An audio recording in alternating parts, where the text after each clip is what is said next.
Hi, this is Arun Bhaskar from BKBB, which is part of Bhaskar Ki Business Bate, which is a channel that brings to you policy analysis, conversations, and business stories.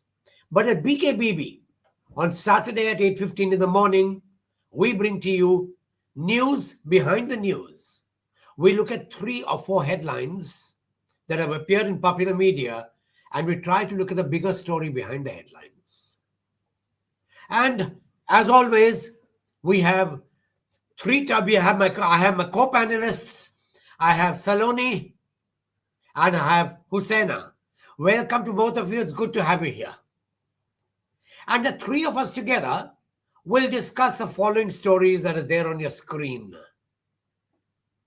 The first is on how the attack on Iran has resulted in a surge in LPG fertilizer costs. And the second is about how Trump is quite muddled in his head, nothing unusual. And the risk is huge devastations that will take place.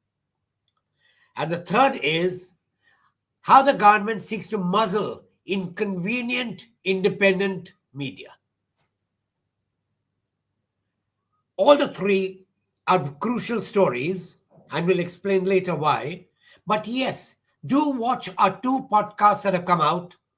One podcast is a usual weekly podcast, which is on Iran and how Iran has come a long way from being an ugly duckling to a swan in a way. It's amazing. What it's done is incredible.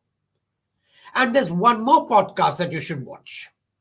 It is part of breaking news that we put up yesterday, and it is about how Dubai may be on the verge of extinction. And with that, even the UAE. In fact, we put it up yesterday because we thought it was very urgent to put the story out. And so it's coming breaking news under live. Anyway, let's go back to the stories and let's go back to my co-anchors. Husseina, could you help me out with the first story? Yes, sir. So here's something that could quietly impact India's economy this season. Fertilizers are getting more expensive to produce, and the government may have to pick up the bill. Now, recent reports shows that fertilizer companies are buying LNG, which is liquefied natural gas, at prices nearly 70% higher than usual. And this is happening just before the Kharif season when demand for fertilizers like urea goes up significantly.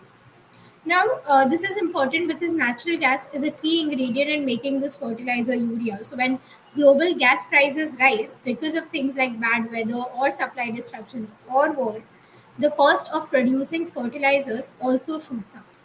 But the catch is that farmers do not pay that high prices. The urea prices in India are covered, which means that the government steps in and covers the difference through subsidies. So when production costs go up, the subsidy burden on the government increases. Now the government is saying that there are enough fertilizer stocks for now, which is again reassuring, but India still depends on imports for about 20 to 30% of its urea needs, making it vulnerable to global price fluctuations.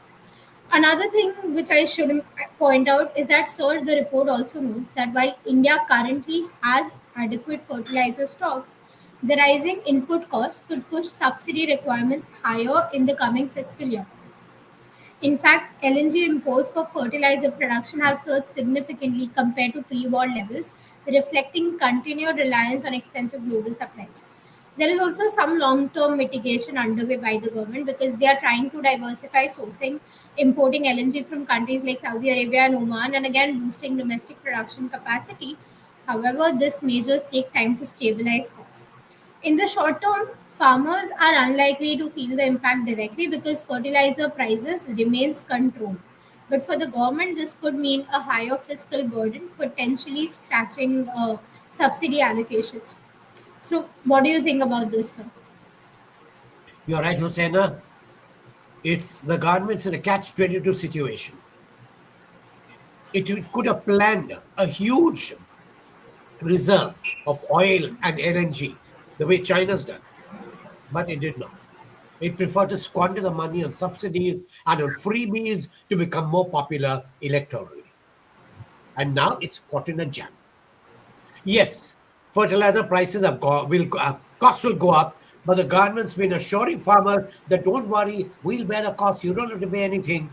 But as you're right, your subsidy costs will go up. And because the subsidy costs going up, your deficit financing will go up.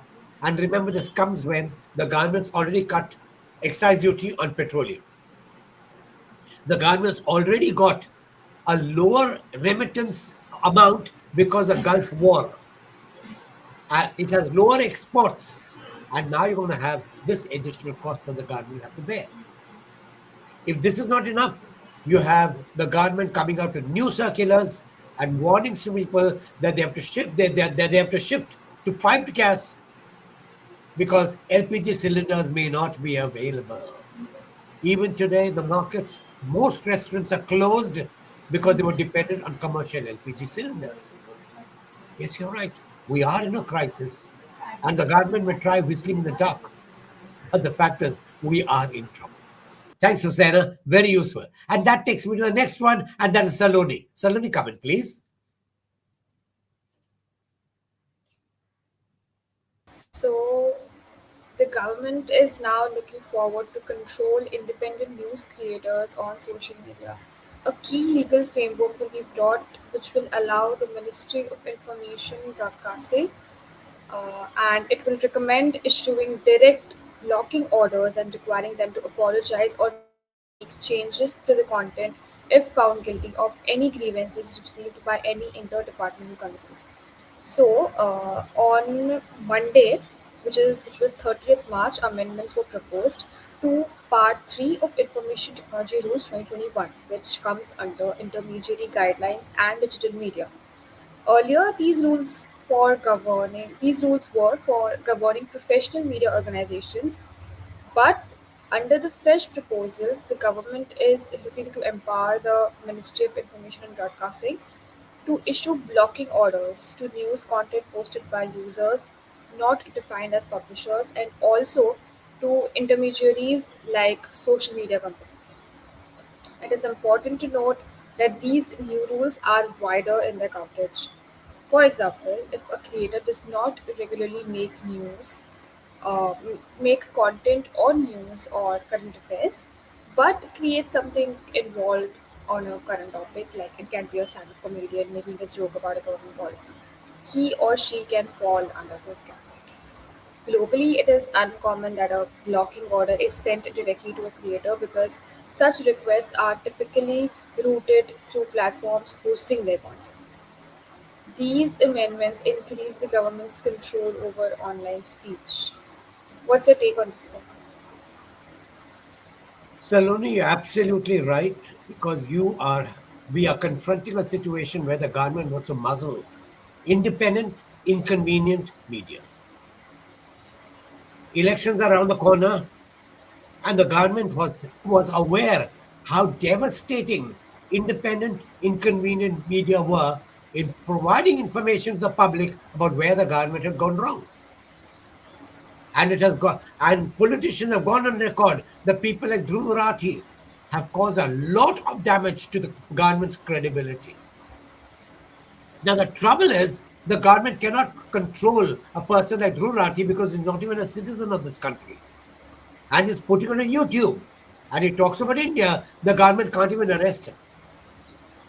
So it wants a method by which it can control YouTube and tell them, we will tell you when to pull down a content. And earlier you had a period of 3 hours. Now the government said within 1 hour. Of course, all this matter is going to go to the press, to the courts.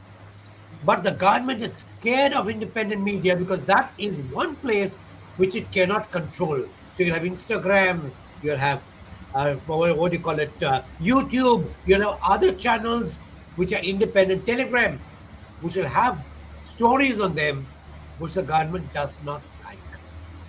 The government is vulnerable on many fronts. It's vulnerable on the communal front, it's vulnerable on the financial front, and it's vulnerable in the economic planning front. When you have these three vulnerabilities, the government does not want independent media. But yes, you're right. This is going to create trouble. And everyone's on the warpath. Thanks. And that brings me to the third story, which in a way is there on everyone's mind.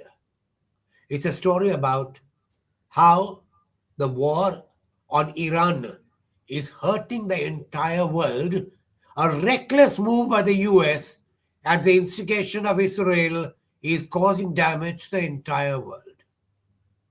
And like the US did in the Iraq war, which ended up killing 650,000 people, this war is also going to increase the death toll little by little by little. Of course, Iran has been smart. And Iran has planned this for 20 years because it was anticipating this combined attack from Israel and USA. So it said that it would attack every Gulf state which has a US presence and where that state allows launching facilities for attacks on Iran. So in the beginning, it attacked the US bases, damaged aircraft. The US does not give its toll numbers, but at present, it appears that more than 300 Americans have died. The government admits only about 13 people have died. There's a second problem. When they decided to attack Iran's oil wells and gas wells, Iran said, do that to us. We'll make sure that the entire Middle East, all the oil wells are burnt. So that was put to the back burner. They wanted to attack desalination plants. Iran said, you touch us on desalination, we'll blast desalination across the Gulf. If that happens, Israel will have no water because it's 70% dependent on desalination plants. UAE will have no water. Saudi will have little water. And little by little, you'll have an exodus of people from these countries because they have no water to drink. And Iran has said, we're not doing it. You do it and we'll retaliate. Then they started bombing bridges.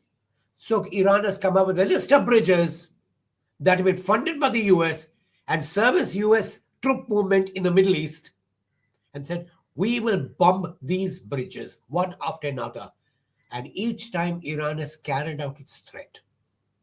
And just as Israel and the USA started killing people through bombings, even during Ramzan or Ramadan, as you might pronounce it, this time Iran retaliated by having its heaviest bombardment on Passover Day, one of the most sacred days, both for the Jews and the Christians.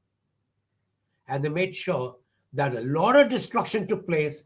They launched a series of attacks from Iran, and on the other side, the Hezbollah launched a series of attacks from there. The Houthis have also joined the fray. Effectively, the three have said that we will attack. So what will the consequences be? As India shown, LPG prices, gas prices, petrol prices, fertilizer prices will go up. Second, the number of people who will die. Third, the amount of infrastructure that will be damaged. And fourth, Israel and UAE may be almost obliterated, if not entirely, but to a great extent. We think the war will come to an end because the pain will become too much for both Israel and the USA to bear. How will that peace come in is not known. But expect more trouble, expect more rethinking. The world is the brink of a huge disaster. If not controlled, it could lead to more. Significantly, none of the European countries has agreed to join Trump in this war, unlike Iraq. Some of them joined. Germany did not. This time, Spain has said no. France has said no. And France has got special permission to allow its ships through the Hormuz Strait.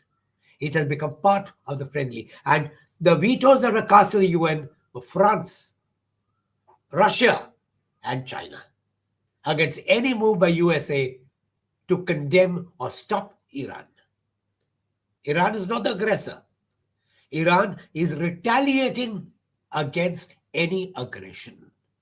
And that is the difference between any war and Iran's war.